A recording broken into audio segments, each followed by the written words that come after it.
Alors, il y a des gens qui vont dire, bon, j'ai pas grand-chose, j'ai rien à offrir à Dieu. Eh bien, même si vous n'avez pas d'argent, même si vous n'avez pas de bien matériel, vous pouvez offrir un sourire à quelqu'un.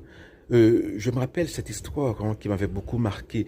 Quelqu'un qui s'était suicidé au fameux Golden Gate Bridge euh, euh, à San Francisco, et la personne avait laissé une note, et sur cette note, il avait écrit, eh bien, si en allant me suicider, quelqu'un me souriait, eh bien, je ne le ferais pas.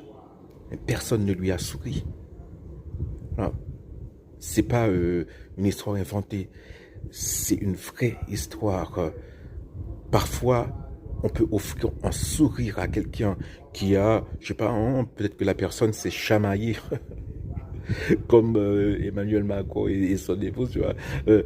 La personne s'est chamaillée avec son partenaire ou sa partenaire de la matinée, et voilà, un sourire. Voilà, une blague peut faire la différence. C'est une prière.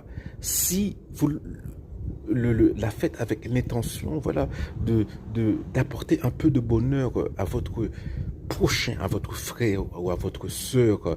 Et encore une fois, hein, l'argument je n'ai rien, c'est un argument bidon, parce que Jésus lui-même, hein, il réfute cet argument à travers l'histoire de l'obole de la veuve qui avait deux petites pièces et qui a donné. Jésus dit, eh bien, elle a pris sur son nécessaire, sur le nécessaire pour pour offrir, pour faire son offrande à Dieu, alors que les riches ont pris sur leur superflu. Donc, celle qui a donné le plus, c'est celle qui a donné le moins.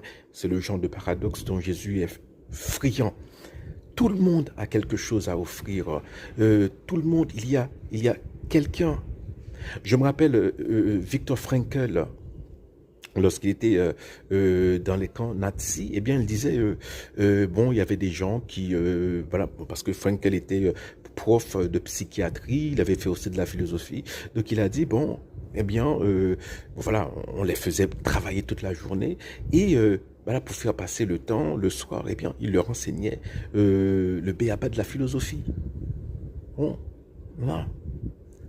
Tout le monde qui au travail, quelles que soient les circonstances, même dans les circonstances les plus inhumaines, on peut offrir quelque chose à Dieu.